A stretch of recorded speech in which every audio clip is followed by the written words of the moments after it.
Alright guys, I just want to do a quick video on why volume is important when it comes to day trading.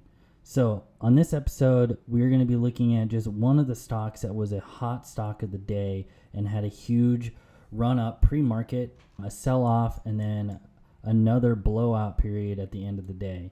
So why volume is important is because you can use it to validate your trade. For example, this stock opened up and sold off right away. And there's not really, in my opinion, any reason why you would buy this, okay? But if you look towards the end of the day, it had a huge amount of volume.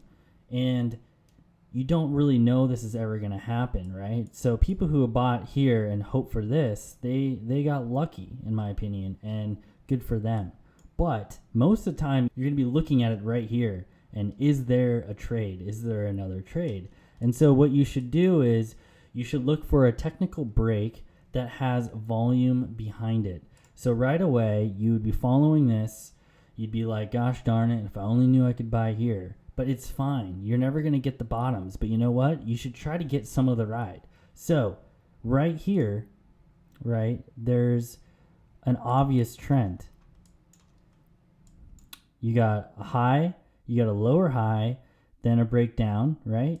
And so you could draw a trend here, and you could be watching as the stock tries to beat this trend. Now, if this is a trend that everyone else is looking at, and there's a lot of people looking at it, then there should be a strong volume bar the moment that trend is broken. And as you can see right here, there's a green bar of buying, and there's an extreme amount of volume. Okay, so that would be your entry.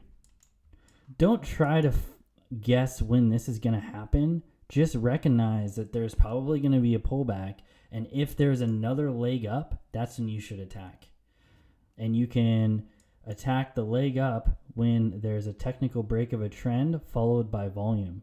So guys, if that helps you out at all, if you find that information interesting and you think you might use that in your future trading, hit that like and subscribe button. It'll help me out a lot. And I appreciate you guys, and thank you for following along.